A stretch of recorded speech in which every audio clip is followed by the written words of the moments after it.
Приветствую всех на канале, меня зовут Наталья, и сегодня я хочу показать, как обтянуть круглую заготовку бархатом. Вы видите, получается все очень ровно, красиво и никаких швов. Принцип работы почти такой же, как и с шелком, но немножко отличается. Если вам интересно, оставайтесь со мной и приступим. Сегодня я покажу, как обтянуть круглый шар бархатом, чтобы не было никаких швов. Обычно я бархатом обрабатываю заготовки из двух половинок, но по просьбам моих подписчиков сегодня покажу и такой вариант. Для работы я буду использовать шар. У меня сегодня 8 сантиметров диаметр, колпачок, вешалка и ленту для вешалки. Бархат я буду использовать вот с таким коротким ворсом, и у него нет направления. И он очень хорошо тянется. И работу начинаем с того, что прикрепим вешалку. Мы складываем тонкую ленту вместе и продеваем через колпачок. И затем завязываем узел.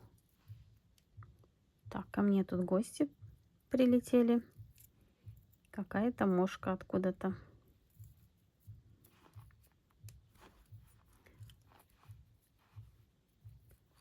И вот что у нас получилось. Теперь мы заправляем. Так, здесь можно даже подклеить на всякий случай, чтобы уже не распустилось. Теперь мы заправляем вот таким образом. Берем вешалочку и заправляем внутрь. И вот только теперь мы вытаскиваем вешалку. Теперь отодвигаем колпачок, придерживаем и наносим туда клей. Клея я наношу достаточно много. И теперь одеваю колпачок и все поправляю. И даю закрепиться. Я взяла обыкновенную нитку и сложила в несколько раз, примерно 50 сантиметров. Здесь у меня 4 раза сложена нитка. Следующий этап работы. У меня вот ткань. Я даже не режу ничего, просто беру вот один из краев и подтягиваю противоположный. Примерно вот так смотрю, чтобы мне со всех сторон всего хватило. И сильно натягиваю. Этот край я придерживаю, а вот вторую сторону я натягиваю.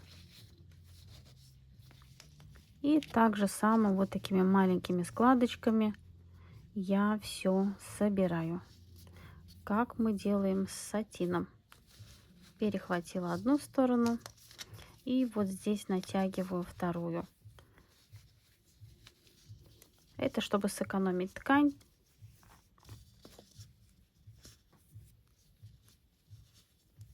И вторую часть. И сейчас вот так сильно перехватываю и перетягиваю. Беру нитку и все. Поступаем так же, как и с сатином. Только здесь я уже не режу отдельно отрезки, а просто затягиваю. Так, мне одной рукой неудобно вам показать, но сейчас затяну. Главное завязать узелок. Все, я один узел завязала. Извините. Так, у меня дубль номер 2. Я взяла еще одну ниточку и еще раз перетяну. Я стараюсь, как всегда, сильно затянуть, поэтому вот даже порвала нитку. И завязываю узелки. Ну, теперь уже точно не порвется. Здесь у меня двойная нитка. И вот что на данный момент у нас получается. Где больше, где меньше складочки. И примерно, чтобы нам вот этот большой отрезок ткани не мешал, я его подрежу. Только вешалку не подрезаем. Убираем. И теперь начинаем обрабатывать. Здесь уже намного легче, когда вот ткань у нас не мешается. И все расправляем. Вот вы видите, как все натягивается. И у нас получается все красиво. Примерно так же, как и с сатином. Так, вот здесь у меня одна большая складочка. Вот так я ее расправляю. И теперь вот тут вытягиваю. Вот, все у меня расправляется. Посмотрите, как все идеально. Теперь еще раз разделяю свою ниточку. И еще раз затягиваю.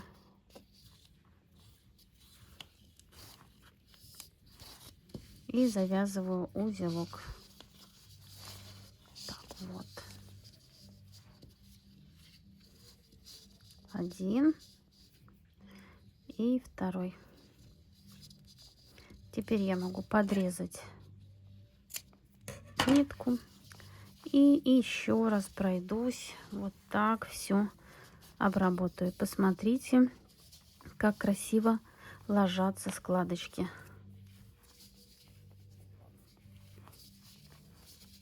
Тут главное вот затянуть все, чтобы складки, вот они практически просто идеальные. Все обрабатываем. Вот что у нас получается. Теперь, когда у нас все обработано, убираем вешалку. И вот самый большой отрезок, вот эти отрезки мы подрезаем. Подрезаем по чуть-чуть, не стараемся все делать сразу, иначе можем отрезать слишком много. И вот так по чуть-чуть начинаем теперь уменьшать вот эту толщину. Совсем по чуть-чуть. Не режем сразу все.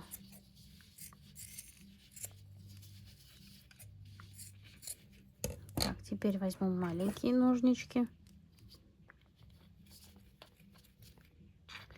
Вот так аккуратненько подрезаем.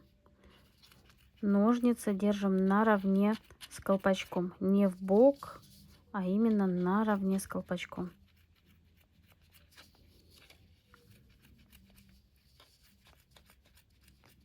Вот здесь у меня получается ровная платформа. Вот вы видите.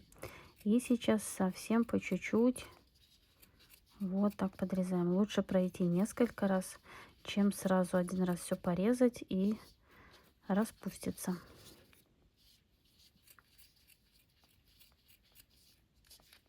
Не забываем про вешалку, не отрезать, иначе вся работа на смарку.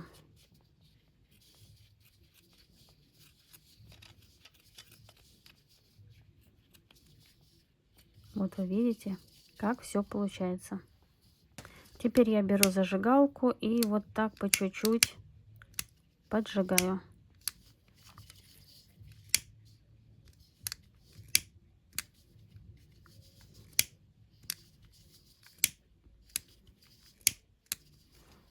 Вот что получилось. Теперь я беру ленту, это у меня 6 миллиметров, и подклеиваю вот так.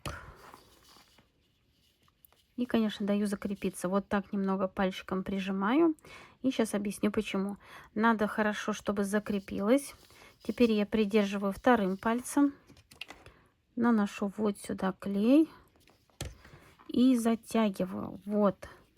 Вы видите, как все выправляется. Даю закрепиться. Снова придерживаю пальчиком. Наношу клей. И снова затягиваю. Придерживаю. Так, здесь у меня ниточка вылезла. Сразу все убираем. Придерживаем пальчиком, отодвигаем. Наносим клей. И затягиваем. И вот вы видите, какой красивый верх получается. Здесь даже если клей чуть вылез, я его подрежу. И я так бархат 2 раза по кругу вот так пускаю, чтобы у меня получился ровный, красивый верх. Ленту вот так 2 раза. Так, и смотрю, сколько ленты мне надо. Лишнее обрезаю.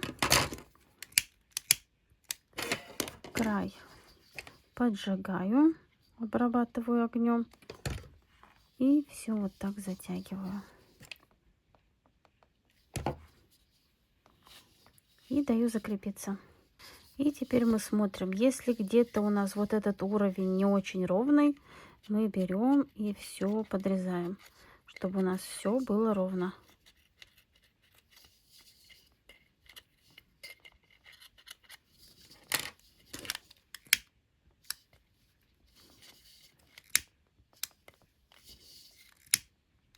И у нас получается идеальный ровный верх.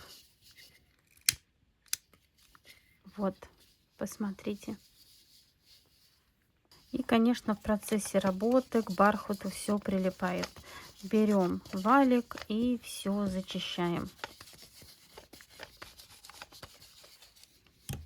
И вот такие шары у меня получились. Все очень просто, красиво и получается аккуратно. И к такому шару можно просто прикрепить бантик, и уже очень красиво. Конечно же, бантик надо украсить. Как вам такое решение?